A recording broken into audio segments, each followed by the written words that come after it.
Welcome to the Undiscovered Gems podcast, hosted by NBA legend and business powerhouse Charles D. Smith, highlighting today's best and brightest business minds.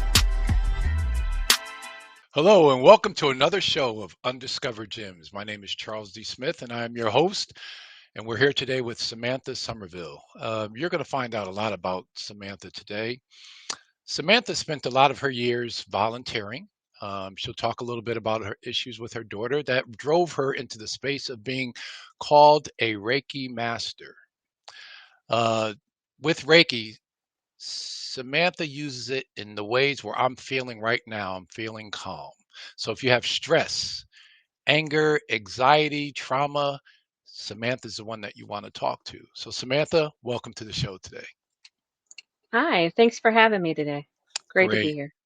Great. So let's start it off by asking you and tell the audience, Samantha, how did you get into being a Reiki master? Well, over the years, I have done a lot of volunteering work, and I always felt called to serve. But when my daughter went through some issues with PTSD, ADHD, and we later discovered she had autism. We were looking for ways to help her work through those issues, especially with the anxiety. We had done different types of therapies and different modalities, and I was searching for something that would be able to help her. I looked to Reiki as a way to give her a little bit of peace. So when we were in a session, they let me sit in for the first couple with her, and I started to feel something with me. The first time was like, oh, what is this? And then after a while, I was like, well, this is interesting. I felt the energy in me. And so after it was helping her, and then so I started taking sessions myself. And so it was starting to help me heal as well in ways I didn't know I needed to heal. And so then the doors started opening up and opportunities for me to start taking the training myself. So I started with the first level Reiki training and became a practitioner. And then in November of last year, I became a Reiki master for UC Reiki. And then I opened my business. And then this past May, I went on to get Karuna Reiki. So as I went to each level of Reiki, I was able to expand my ability to not only heal my friends and family or help them heal. Actually, I don't heal. It comes from spirit. And help them have that peace and that ability to help themselves heal and find that moment of quiet. Samantha, when your daughter was getting treated, and you said you started to feel the energy and healing yourself, how was that? Paint that picture for us, because I see someone working on your daughter, and I see you standing and watching. But paint that picture. How did that happen? Well, she was on the table, and I was on like a bench over in kind of the corner, I guess. But you could feel the energy in the room. Wow. And it would kind of come to you, because if you're open to it, open to receiving, you will receive the energy that is coming into the room. And that is the important thing about Reiki. If you are open, you will receive, even if you're near it when it's being channeled in. So it's all about receiving and surrendering and being open to receive. Right. You're saying key words that begin to, and you mentioned earlier, you said, you use the word spirit, and you have to be open to receive. We'll get into that a little bit. But tell us a little bit about your daughter. You mentioned that, she had, I think you mentioned ADD and some other various things, various challenges, and that can cause a kid to be anxious a lot and have rapid movements and always kind of moving around. What did you notice after the session? What were some of the things you noticed immediately, or within the next few hours after she got off the table? One of those first sessions, she was a lot calmer for a little while, and she felt peace. Hmm. Um, and then as I learned myself how to do the Reiki and did training, and I would do it at home, she would relax. And it would be the first time she would sleep.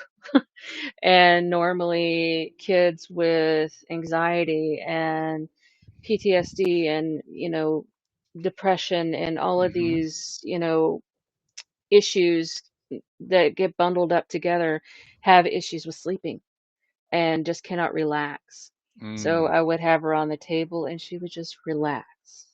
And her whole nervous system would just relax for like a half hour or however long she could stay on the table. So with people who have different needs, you talk to them on whether or not what position can you be in, how long can you stay there, what can you not touch. Like Mm-hmm. a lot of folks can't touch their neck, can't touch their arms, wherever it is. So she just relaxed Hmm. for just that little bit of time and had some peace. Wow, that's great. What is your definition? How do you explain Reiki? What exactly is it? It basically is energy. For the most part, it comes from whether you want to call it spirit, whether you want to call it God, angels, whichever your belief system is. Mm-hmm. It works. Great spirit. It works for you, whichever way your belief system goes. But it is channeling energy in. So Reiki, you are a channel. You bring the energy in. So we bring it in for you to be able to heal. So it goes in. So those that are familiar with like yoga Mm-hmm. or any of the other modalities of even Tai Chi, or if you're thinking um, even acupuncture, there are energy centers and meridians that run through your body. With Reiki and yoga, it's chakras. So your energy runs from your head all the way down. Mm-hmm. So it's making sure you're clear and you have even energy going through. So the energy we use, we go to each area and make Mm-hmm. sure that you are clear and running through. Each chakra means different things and helps you depending on where you're having the issues. Right, right. And so with the different thought processes that people have about massage, about Yeah. all sorts of modalities and things that you can do to your body to relax, to relieve stress. Reiki's one of them. What are the Mhm. differences out there? What is it that takes Reiki and sets it apart from, say, getting massages or Yeah. sports massages? What's the difference? Yeah. Well, one thing to keep in mind is Reiki isn't physical. We don't physically do any manipulation. Mm, I mean, you can get Reiki with massage. There are folks that do offer that.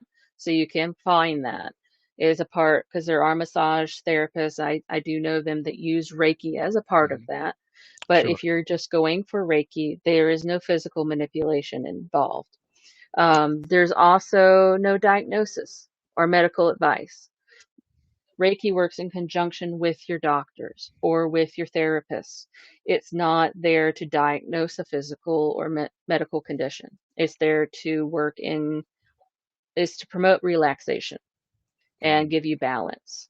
And it's there to not to replace the medical treatment. It's not an instant cure. sure, It's not sure. gonna like magically fix something.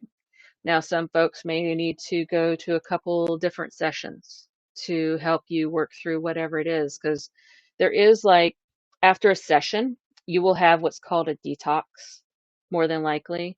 So it'll Hmm. feel like you went through a flu afterwards as your body works through whatever was working itself through on the table. Or if it's a distance session, you're going to feel it distantly, but you're still going to have a little bit of detox as you're working that through. That's why we encourage you to drink a lot of water and be kind to yourself for a few days. because your Right. body is emotionally working through that. It isn't about forcing your healing either. It's about letting yourself relax and allow it, and letting that, quieting that noise and Mm-hmm. allowing your body to do what it needs to do. But it's also not a religious practice. Mm-hmm. So it's not affiliated with any religion. So it's a spiritual practice. It focuses on the energy itself. Right. So now in the 80s and 90s, it was seen more, it was more closed door. So a lot of people saw it as like more woo woo because they didn't understand it.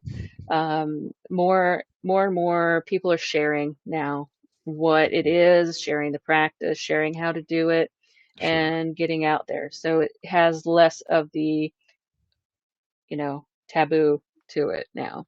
Right. So Reiki is not physical contact. It's all based on energy. Can you perform Reiki over the phone? Yes, that's called distance Reiki. It can take many different forms depending on the practitioner.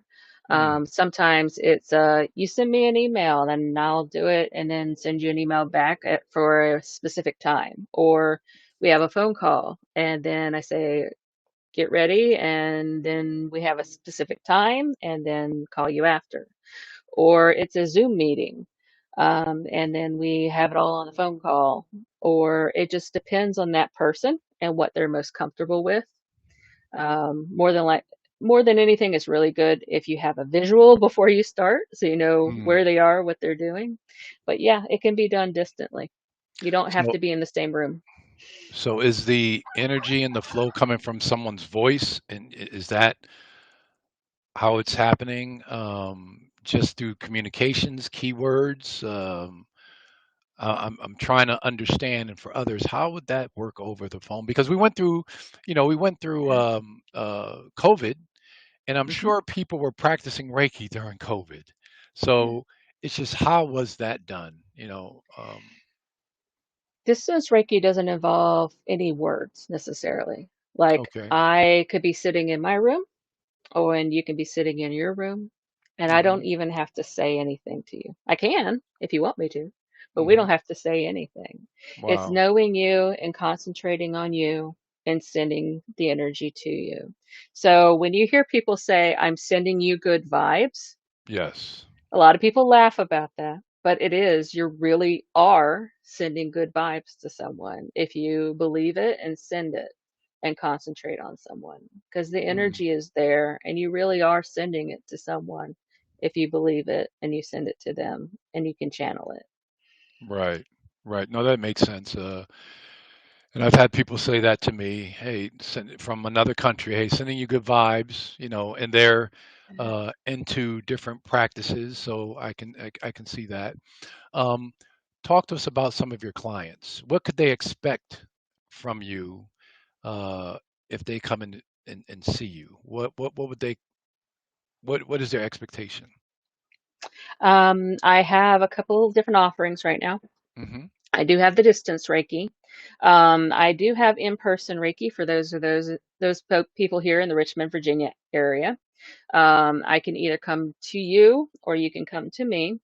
Um, I have those on my website, calmingvibrations.com. You can go out there and look at my Hmm. services. Hmm. I'm in the process of working on my meditation teacher training, so I'm going to start looking to be offering meditation classes, either online or in person. So I'm working through that right now with breath work and meditation. So Mm. that's going to be coming soon. So I will offer both regular Reiki as well as Karuna Reiki. And Karuna Reiki is a little bit different than a regular Reiki session in that you add toning. Now, for me, I will add the Karuna in if I feel it needs to be there and I'm guided to. So you'll feel a Karuna is like using your voice or humming or tones or sounds as a part of the Hmm. session. Right. There's another Reiki called Usia or Holy of Fire. Yes. What practice is that? How does that work? It's the same. It's in the lineage. They're Okay. called lineage. Okay. That is also what I do. So that came first before the Karuna Reiki. So it's all in the same lineage. There are other lineages of Reiki. Hmm. They're all equally good. It's just a different lineage. So mine was, you see, Reiki, and then I have Karuna Reiki was the last of that lineage, and then I can add on to that from there. And when you have different lineages and you're adding on, is it more energy? What is it? What is the escalation of the treatment or the service? Um, what it means is you are getting other attunements. You're able to use other symbols. It's basically more knowledge. Hmm. As a lifetime learner, it's very exciting for me to go, oh, I can Hmm. learn more things. Right. And so Right. with Reiki, like most things in life, you're constantly learning. You do not know it all. There is no way to, so it's constant learning. So with um, Reiki, you keep learning and saying, oh, there's something else I can learn. There's something else I can add on to help people. So it's learning new symbols, learning new attunement, getting new attunements that come to you so that you can then expand and help other people. Right. Right. Where's the origin of Reiki? Where does it come from? Where did it start? It started in Japan, Okay. actually. Yeah, Hmm. and it's gone through a few different changes from the original as it came over from Japan. It went from Japan to Hawaii when there was the World War, Hmm. the World War II, and then it came over to the United States. If you're looking at the UC Reiki lineage with William Rand, Hmm. and then it came over and it kind of expanded. It went through a lot of different changes. So you'll see it had lots of forks, I guess is the best way to say that. So Hmm. you'll see like the symbols change because in the very beginning, a lot of Reiki was spoken, it wasn't written down. So a lot of Sure. the symbols are different. So and then I believe a lot of the original, you'll have a lot of the original folks from Japan still teaching the original Reiki as well. So there's a lot of different paths that have come Hmm. out since it came over from Japan. Oh, awesome. That's great. When you talk about, Reiki, and you say healing, there's Mhm. healing that can be, a symptom. You can heal a symptom, or you can have a full solution and a complete result that somebody goes through and they're totally healed. What are some of the things that people can get totally healed from in Reiki, or does that not happen? There is no totally healing from Hmm. Reiki. Okay. Reiki offers you the ability to allow yourself to heal. So Hmm. it allows you the pathway to open yourself for that healing. Hmm. So it allows you the ability to heal yourself. So you can open yourself up. So I will tell you from personal experience that once you heal a layer, sometimes another layer comes up and says, "Oh, I have to work on that now." Sure. So but you can, it allows you that space and that peace Mm. to be able to heal yourself and move on to the next step. Right. And where and at what point did religion or spirituality come into Reiki? Was it there from the start? You mentioned spirit, and you mentioned if you're willing to open up and surrender Mhm. yourself. Those are spiritual terms that have meanings behind them. So, Mhm. where's the synergy between the two? Well, energy has always been a part of most of the modalities that you will study. Hmm. Um, as far as being open to the energy of the universe and being able to channel it. I Mm-hmm. believe I don't know the exact answer to where it all started, but I do know that understanding energy and the chakras and how it all came together, that all came from ancient India and before, Sure. and how energy flowed. So that has been around for centuries. So if you want to study back that far. Now, as far as the spiritual aspect, that is where that is. Now, there has not been, with Reiki, there is no religion. It is all understanding energy and that it comes from spirit, which is above. Now, Sure. if you are spirit, if you will have religion, such as, whether you're Christian, Buddhist, Jewish, that's fine. Everybody is welcome and you can work it in as it does. It is a part of everybody and it is part of that religion. Right. And part of that is when I talk about symptoms and solutions, we're talking more emotions versus physical. Is that correct? Because you're not actually placing your hands on individuals, but there could be some physical healing. But is it Mhm. mostly emotional trauma, anxiety, different things, more emotion than physical? You can't, now there is some placement, like sometimes we will put our hands like right here on the throat chakra if they can take Okay. it, or on top of the head for the Mm, crown, or right here.